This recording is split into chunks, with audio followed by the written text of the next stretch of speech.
Hello, nice to meet you. I see many faces that I know, so I'm very happy because there are a lot of friends here. So Yes, yours. yes. It is I very guess good. so. I guess we have friends in common. Yeah, Yeah. sure.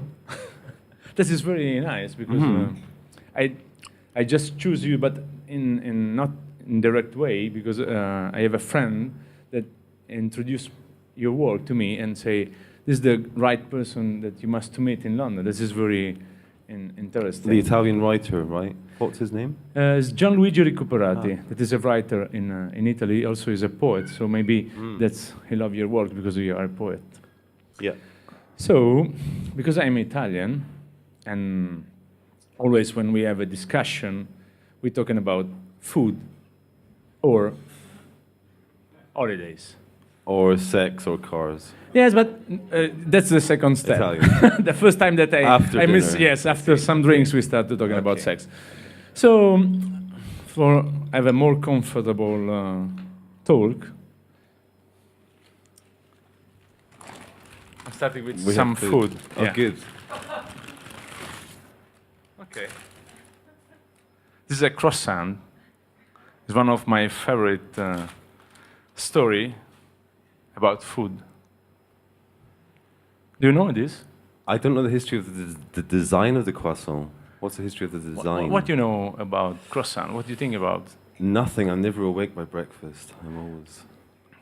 As most of the people thinking that is a French dessert, but it's not French. No. And this is in some way representing a kind of my work. Is knowledge, discovering things like history about the things, and also history about creativity and history about recipe. Because design or working in creativity is knowledge, is recipe, something to understand. You must to know how to do it, and then do it. So this is from Hungarian. The legend is Hungarian or from Vienna, and the shape is the croissant, means the half moon is a slice of the moon, because during a war there was or Vienna or another city in Hungary that could be Budapest. The baker are working in the night, and the Ottomans warriors are escaping a tunnel under the walls. So because the bakers working during the night, they discover that some people try to enter in the city. So because they kill all the soldiers, the Ottomans, they created this dessert as like a symbol of victory. That is a nice story.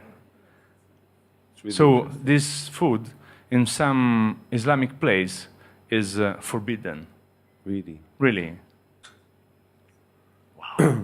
Even though it looks like the half moon is an Islamic symbol also at some point. Yes, but it's a symbol of lost in this way. That is... That's nice. Do you like that taste? Maybe it's good.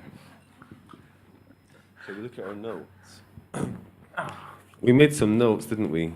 First thing we did is we got a piece of paper from the till, because we had no paper, and they printed it out for us. And then we tried to guess the measurement of the piece of paper. And I guessed 48 centimeters, and Piergiorgio guessed 53 centimeters. And we measured it, and it was 51, which was pretty close. And that made me think. That made me think about the parts of art and design which are to do with drawing and measurement, and measuring something in your head. And I always thought measuring something with your eye is a very important part of drawing. It's a fundamental part of drawing. Even of the old disciplines like life drawing, it's about measuring in the mind. And so we both did pretty good at that. So I can imagine we can both draw in our imaginations. Yes, because it's not only a drawing, is the idea of dimension. Because we're living in the space, and for me it's important to know the dimension of the things. And so when I was a teacher in the university, one of my, really I love it to do it, is tell to a student that they are doing wrong dimension. Like, they come in with the drawings, and this is just a drawing, because they don't have the imagination or the perception of the dimension. So they start to present me the work, and this is a spoon that is like 35 centimeters, and this is the dimension of the sides. Okay, you know what are you doing? Oh, yes, of course. I do it by my CAD, the computer. This is the rendering. This is okay. So I use the paper, and it starts sweating. Okay, this is 35 centimeters. So this is your normal spoon. It starts sweating and becoming really small, because it's difficult in the first years when you study design to understand really the dimension and the proportion of the things. And so it's really important, though, right? Yeah, it's important. It's the fundamental thing. Yes. What also, about? We started talking about sex. The women. What about? They don't have really care about dimension, but this is just outside. Okay. What about the question of time in design? Because just a second. That was funny. What about the question of time in design? Because something I like about your work are those pieces that are called souvenirs of the last century, which are the pieces of wooden furniture cast in resin, so it looks like an archaeological fossil casting found in amber. And the question of time in design, especially contemporary design, and how that feeds back to the question of modernism. And I wondered where you think, from a designer's point of view, we are with the question of modernism.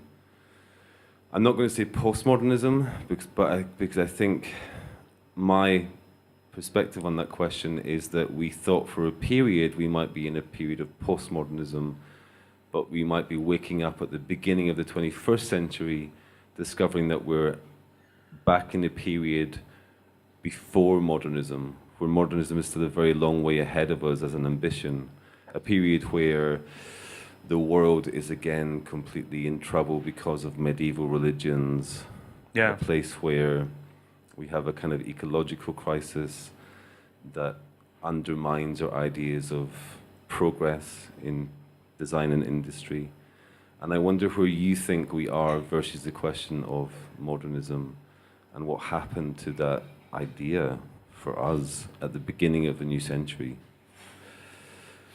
Okay, good question. But I'm starting to answering into this question with a story. In 2001, that was very strong here. I was showing at Salone Satellite in Milano a collection that have this title: momentary object for really. Just I must to translate from Italian because I don't remember really exactly the sentence. Is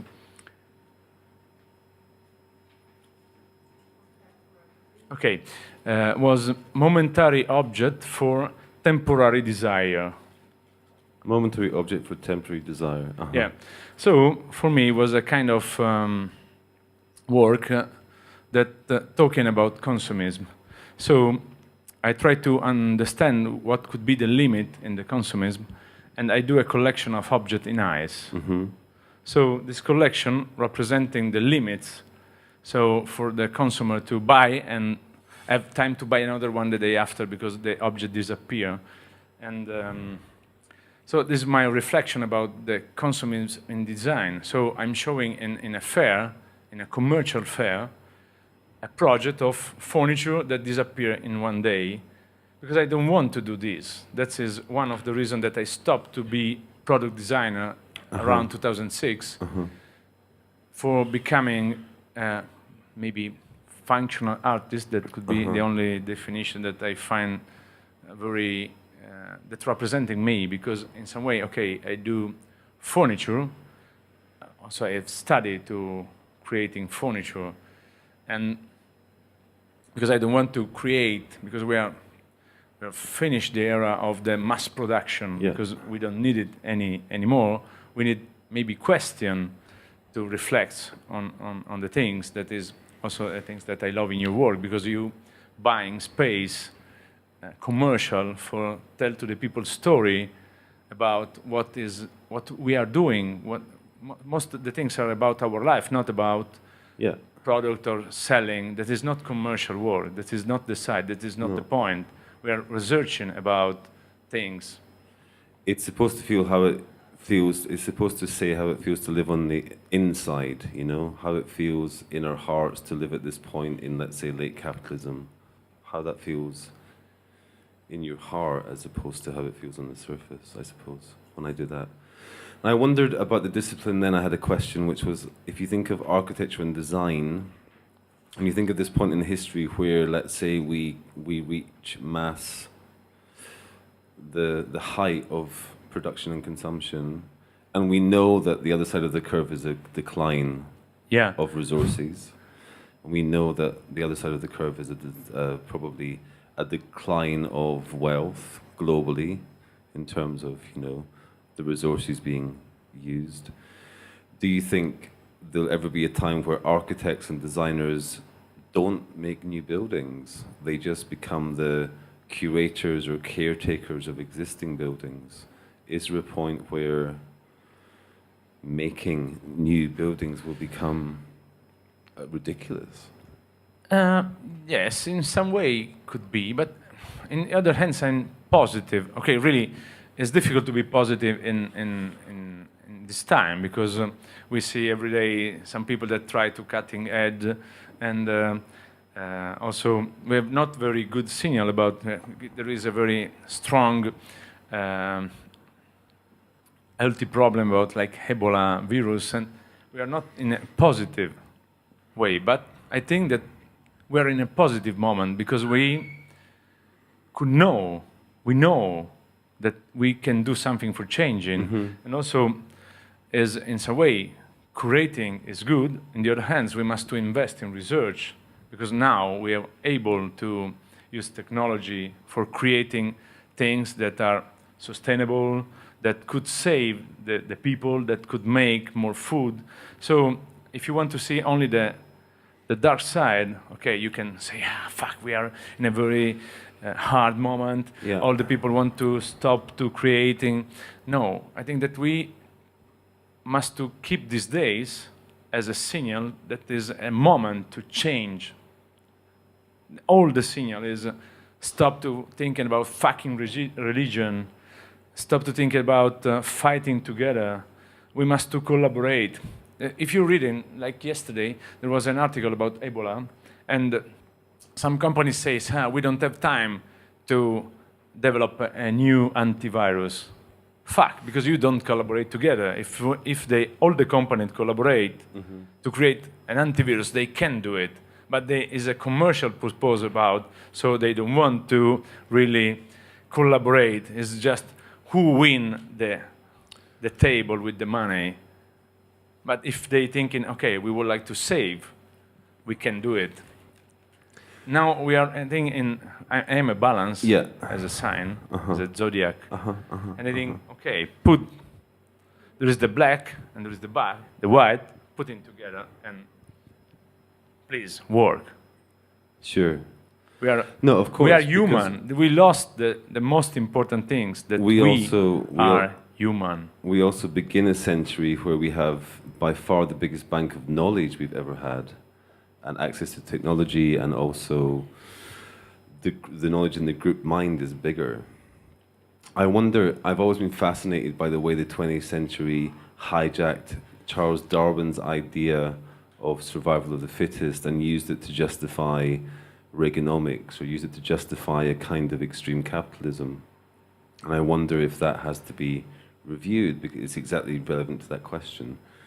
We might discover that Darwin's research is telling us that capitalism is not actually, this kind of capitalism is not evolutionarily sustainable. And this grouping of knowledge, aside from the capitalist laws, is necessary to survive the next 100 years. I feel like it is.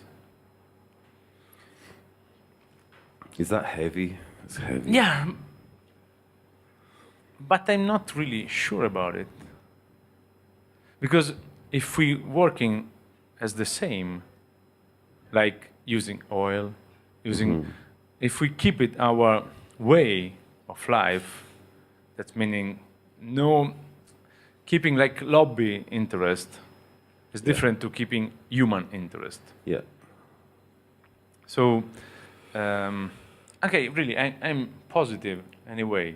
So I think that it's possible to change. I think so too. Of course Really, it is. if all the people starting to think, like every day, I'm positive, I would like to change my life. It must be possible. You know the mind power. If you think that is possible, you can do it. Really, it's like a kind of idea of all the people that were in sports. It must be possible because if you think about it, we didn't use any oil at all until 1859. The first oil well by Edwin Drake, the Drake well, was drilled in 1859. So we had a civilization all the way up to 1859 where we didn't use oil. We can have civilizations without that. But the question of that is how quickly we can re-gear the civilization to be non-oil dependent. Yes, but just again on the magazine, the oil isn't expensive as usual during a crisis.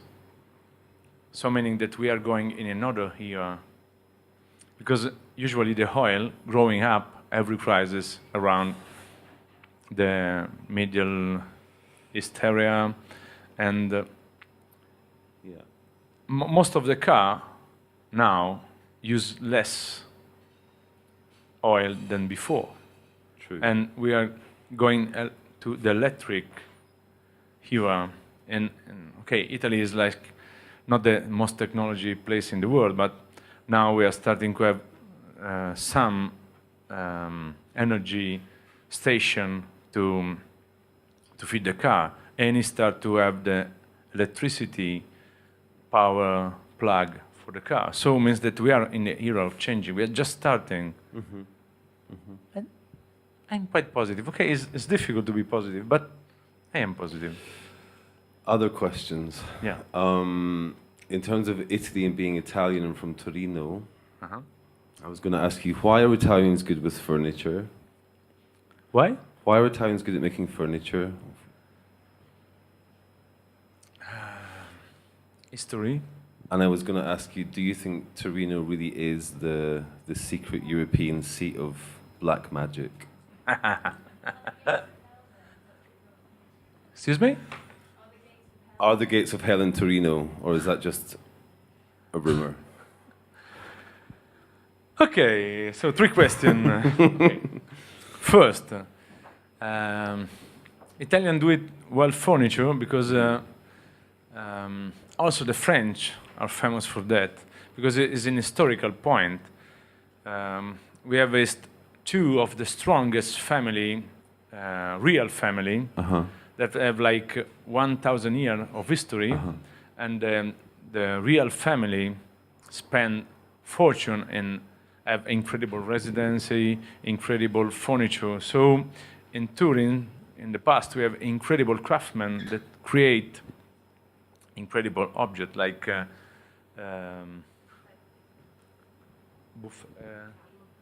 Piffetti, thank you, because I forget the name. Carlo Piffetti, making furniture for Vittorio Emanuele, and is an incredible ebonist.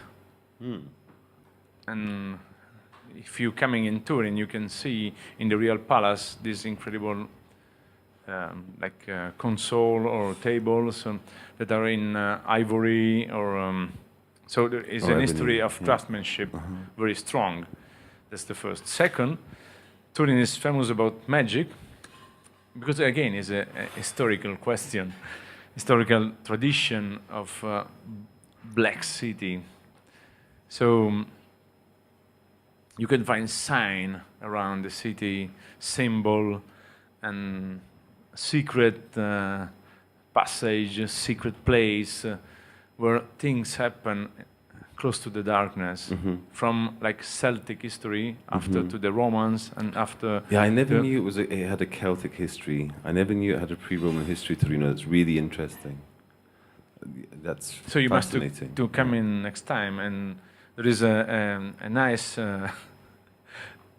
agency that organized this tour, and they tell you all the story about the places, and also it's quite funny because they have actor that try to interpret, and so maybe you are going in a secret passage, and after come some people and try to make you crazy. I also heard they have one church where they still have a sculpture of Satan inside the church. You know, because you know this. Yes, Because you know this story. There's a tradition in the early Christian sculpture of depicting the archangels with horns, and there's still a lot of Baroque sculptures where you see either Moses or St. John the Baptist with horns, and they're horns of, like, let's say, almost like light. Yeah. They look a bit like they'd be cast in resin, actually, and they come out like almost like light beams. And this is the thing that crosses over and becomes the sign of Satan, because, of course, at a certain point in Christian history, horns just represented an archangel. And since he was the most famous archangel, because he was the one who fell, it stays with him and becomes associated with him. But there's a great Baroque sculpture tradition where you see Moses with horns. Yes, but you know that you have those. I think you have one there, of those. there are somewhere, many, yeah.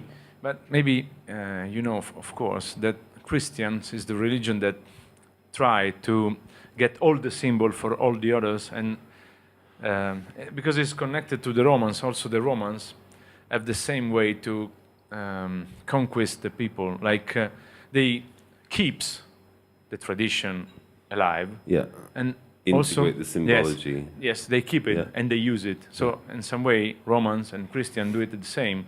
So you could find very different symbol from other religion inside of the Christian churches. Also, because if you're going in Istanbul, Istanbul was the second place for the Christian, but if you see, Istanbul is not so like Rome. So the symbol, they keep it and they translate in It's Christian the same religion. in Scotland. It's the same in Ireland. The Celtic, Scottish, and Irish symbology is adopted into the Christian symbology. Yes, they adopt the It's symbols. really interesting. And some Viking in Scotland. It's marketing. Is the first marketing. The Romans were the first marketeers. Yeah. But They don't know the word, but they do it. But the big question is, what did the Romans ever do for us? It's hard to tell. What? The laugh box. Oh, that's Thank from you the to life. That's from the Life of Brian. It's a quote from that somewhere. Yeah. You like it? Yeah. Can I have some of that? Yeah. Great. Thanks. What's in the cocktail, Claire? What else?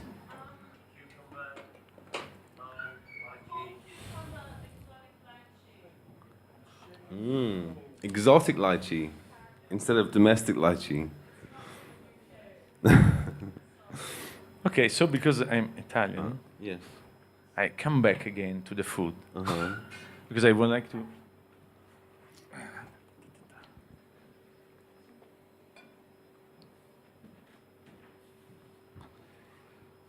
Talk again about creativity and about again my work.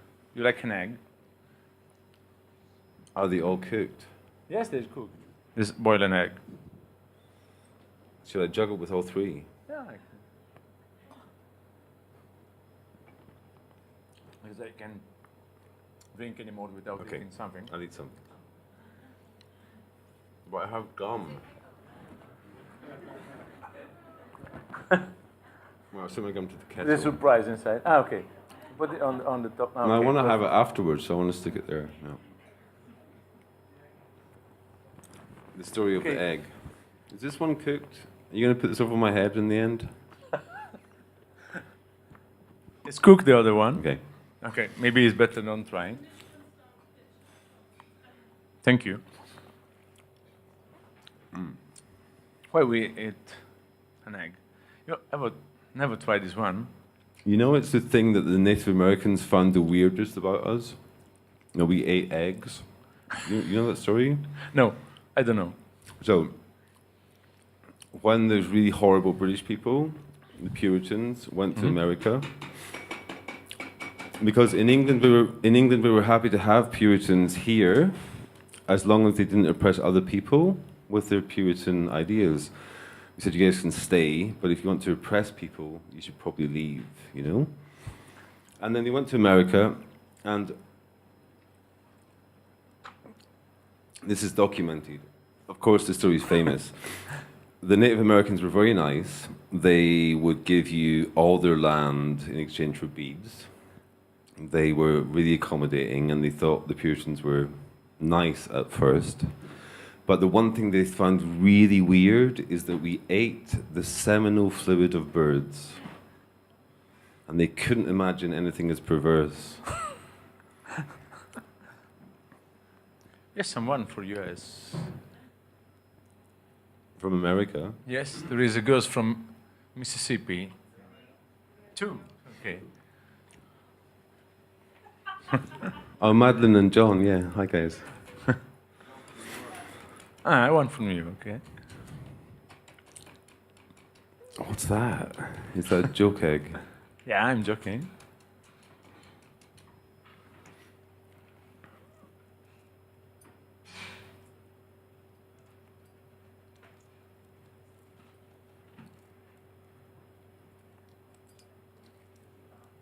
It looks like one of your resin pieces. What is it?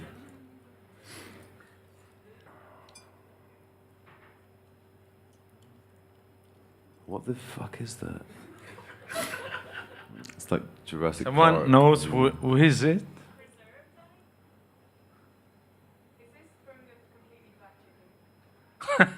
No, this is from the duck. Looks the color that is incredible. It's a duck egg. But someone knows. This is a Chinese.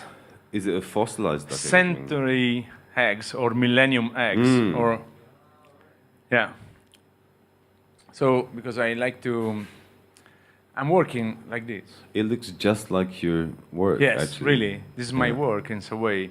Is translate something that is commonly and well known and something unexpected. So this is the very, very ancient reproductive fluid of a bird. Yes, the Chinese How keep old is it? 100 days for made it, 100 and they days. cook it under the ground with some argilla is argil. I don't know. What's that? I'm not sure, but is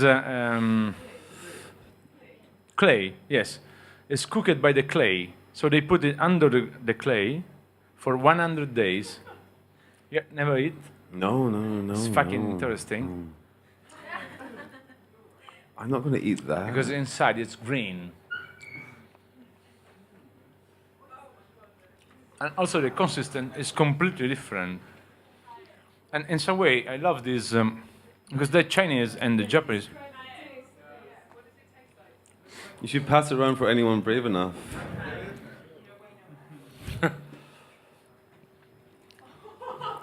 You want some more? Thank you.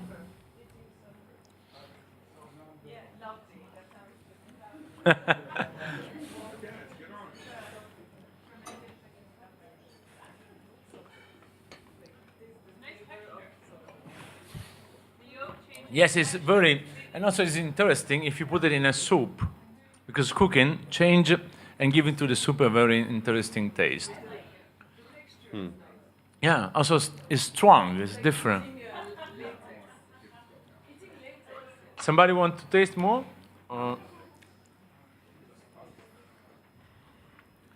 So, it's mostly about the work now that you just suggested before.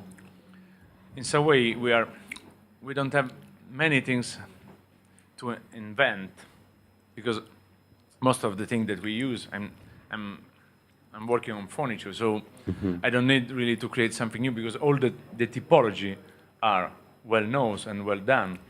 So I'm working to creating something unexpected. So like the eggs is a normal eggs, but if you put an incredible creativity on it, you could create something unbelievable. Yeah. I don't know who invent this, that thinking about put an egg under the ground in a clay and waiting 100 days for have this effect. It's incredible. The human creativity is unbelievable. It's something amazing that we are genius. The human are genius. So Yeah, we are. we can invent Yeah. it's not design, it's creativity. But this is one thing I think about modernism, back to modernism. Yeah. This is what I think about us, what it shows us, is that the human capacity for genius is really interesting. But I think in the 20th century, the human capacity for boredom is kind of shocking, right? So take it back to 1859, Yeah, okay. before we have aeroplanes. Yeah. You know? And then the fact that by 1908, whenever the Wright brothers do it, we invent aeroplanes. Suddenly, at the beginning of the 20th century, we can fly in the sky, which for human beings has been always the space of angels, let's say. For 2,000 years in our civilization, it's been the space of angels or the space of God. And suddenly, as a human, you can go into the sky, fly in the space of angels at 35,000 feet. You can chase the sunset from London to New York and arrive at the same time. And you're still alive, which in our whole history is supernatural. It's really, literally, an interpretation of the word supernatural. It's supernatural for humans to design something that can let them be in the sky and not die. By 1970, we're really bored of it. We get on aeroplanes and we complain. People say, "How was your flight?" And you say, "Oh, the leg room was bad. Like the food was bad." You know, like you're a human in the sky, complaining about the chicken. You know, yeah. You're a human in the sky who's not dead, eating a dead bird in the sky, and we're bored of that. So the capacity for boredom, possibly in this century, outweighs our capacity for genius, or overtakes it quickly because it's magical to fly. So the question, what could be the solution? Have a point. It's Ryanair. I just think when you don't eat anything, you're flying really light. And it's amazing to be in an aeroplane. I agree with you. It's amazing we could invent something that could take us from London to New York in the sky without us dying. It's incredible. But it's strange that we don't find it magical so quickly. So it's strange that things that are magical become so mundane so quickly to us in the last 100 years. I think in some way is something that all the human have inside. When you start doing every time the same things, you are boring. Like the new girlfriend is nice when it's new. The new car is nice when it's new. The new house is nice when it's new. It's human side of boring. So maybe the problem is that we don't enjoy too much our life. Maybe. I'm not sure. Maybe that's where creativity comes from. You get bored at that level and then you have to create.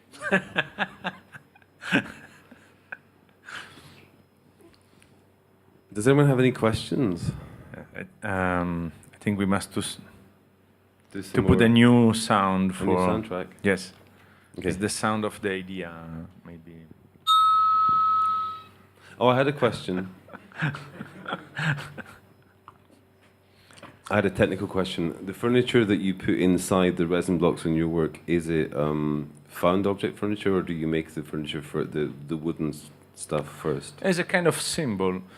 When I started to do this project, I was thinking about the future of the furniture, because in the next, I think, 50, maybe less, we don't able to do anything, just we print, like printing. So, in some way, I would like to tell a story about creating simple furniture, casting and erasing. So, I'm going usually on a flea market, choose really simple objects like benches, ladder, stools that are made like without any kind of technology. So means that in some way they are primitive object. They usually have 100 years old. So it's a kind of symbol, it's a kind of time machine, it's a kind of memory. So I call it souvenir from the last century, because the resin keeps like 500, 1,000 years to be destroyed. So they become a kind of time machine.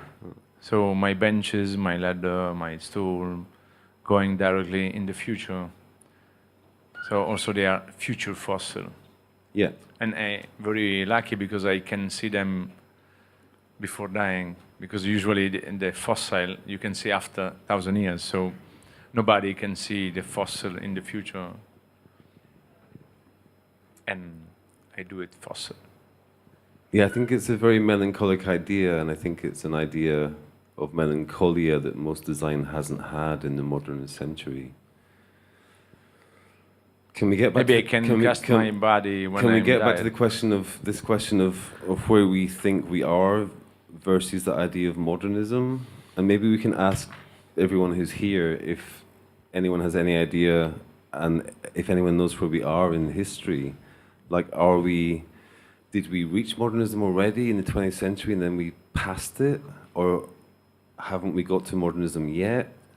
Or where exactly are we in the history of modernism, postmodernism, and the history of history? Does anyone know? There must be smart people here who know where we are. Miltos? No. Yes, because you are sleeping, so I don't want to disturb you. Like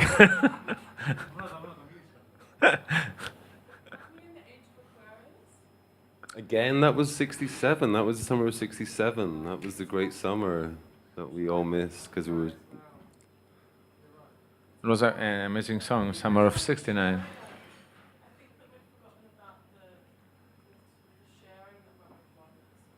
The sharing.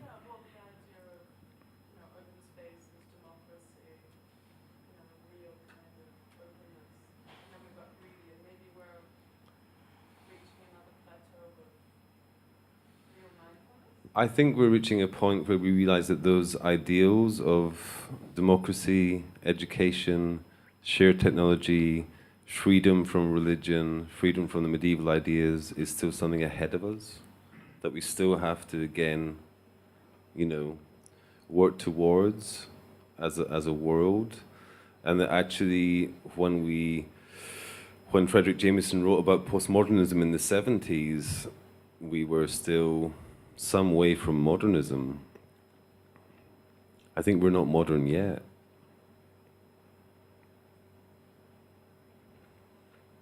It's true, yeah.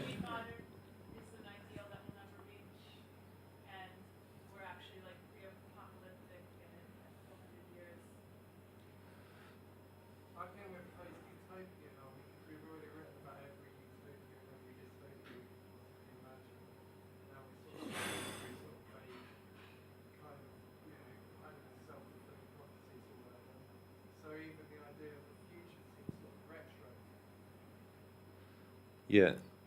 Our idea of a future seems in crisis. It seems like really, and it also seems like therapeutic to imagine an apocalypse or something. It's very odd. It's a very odd condition. It's all right. Thank God. But one thinking that internet could change the world. I mean, my view on that is the same as my view on the aeroplane. I think the internet is supernatural. I think that the idea I can write a poem and put it on my Facebook page, and my friend in New York can read the poem 2 seconds later, is one of those things that's approaching an almost like psychic state of being. I think it's really fascinating. I mean, I think it's a really good medium for poetry, for example, the internet. I don't think it was designed for that, but it turns out to be. And I think this kind of idea of the group mind or the accumulation of knowledge And It's the sharing. potential it has for that is one of the really good things of the last 10 years, and something that might help us on that road to an eventual modernism where we share knowledge and resources in a democratic way. Yeah, I think the internet's good. Yeah. That we could have some opportunity to be saved and become again modern.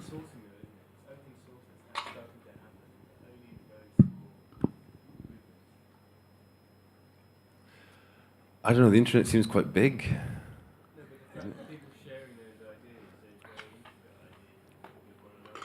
Yeah.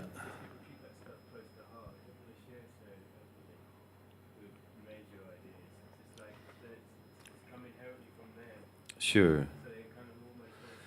Yeah, but also it changes fundamentally the internet, our relationship with the spectacle, you know? So for Guy Debord in the Situationists, the spectacle was this like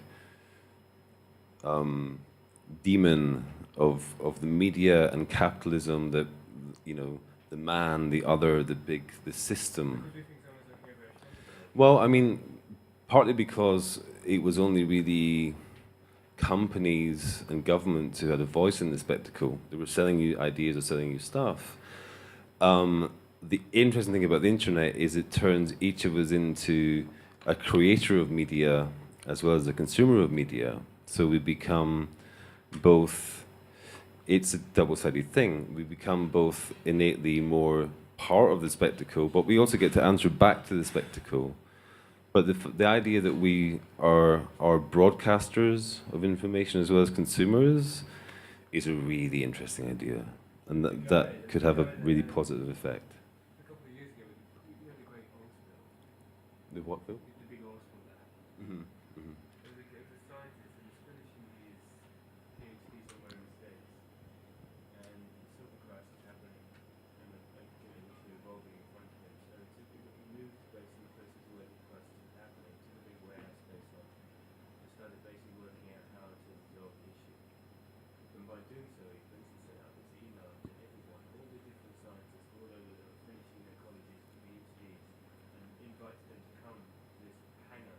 Mm-hmm. And they basically resolved the issue there. Sure. There was like 150 of them Yeah. working for I think it was for like a 12-month period. Uh-huh. And they solved it. And it was an amazing situation to happen. Because it meant that people can. Sure, because people are smart and people care. You know, people care. And the invention was incredible. So there is hope. Thank God. Good. You don't want? Just a bit. No, I really Just want some hope. It's really want easy that. to be not positive. Well, I mean, no, I mean, but to work hard to be positive is important. Yeah, of course. It's important. Of course, we have to be. Uh-huh. We must do every day something to be positive. Yes. No. Yes, I agree. You do it. Your work is I positive. try. Yeah, yeah, of course. You buy That's what we do. billboard. This is incredible positive work. Do you both find it hard to sustain inspiration?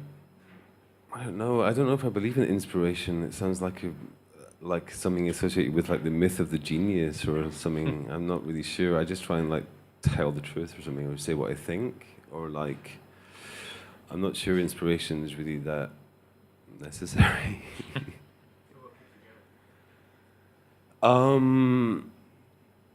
I just like saying things. I personally really like the idea of turning the space of advertising over to an interior voice and replacing advertising with poetry, or being able to ask personal questions in that media space that was once owned by Coca-Cola, just, you know?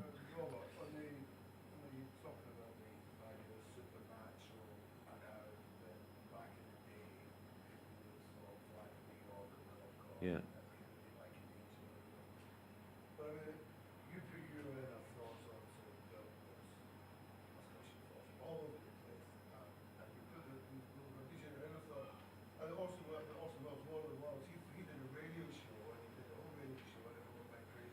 H.G. Wells, yeah. It's great that, yeah. And yeah, so you're not doing something similar in a kind of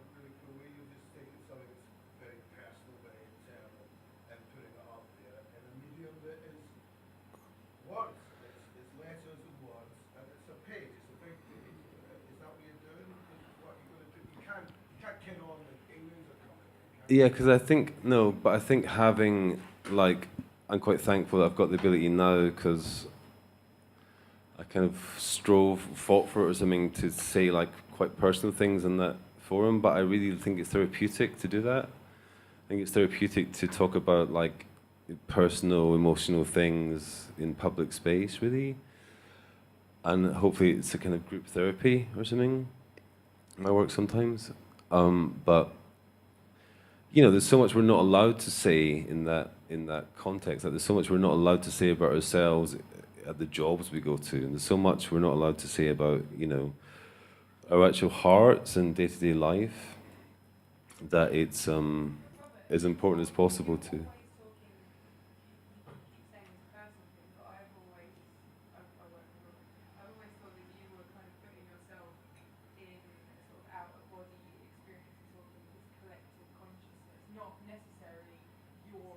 Yeah, it's not. It's not. Yeah, I mean, you know, collective, personal. If that makes sense. Like how it feels on the inside to live in late capitalism, or something. Like what it does to our hearts, or what it does to the child inside of us. You know. Because I figure we all pretty much have the same kind of experience of it. No, it's not about my life specifically. No. No, it's like a collective us, hopefully, or something. I mean, as close as you can get to that. But I figure most people feel kind of the same about that stuff.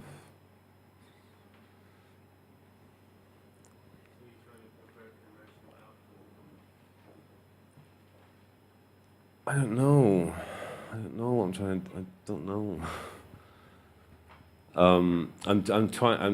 to put something kinder up. I always find the language of our cities really aggressive. The stuff that's up on the billboards really kind of aggressive and quite retarded. The language that sells you things. I'm just doing my little bit to replace that with like a different type of speech, as Roland Barthes would call it, like a type of speech that's more gentle and has more room for us to be kind of like, you know, happy and sad, heartbroken and joyous, inspired and despairing, and just all the things human, you know. Can I stop you on the point of collective us? Yeah. Probably Close, finish. the other club is finished, but maybe it's a nice point to end on the Yes. idea of the group therapy. Perfect way to end on.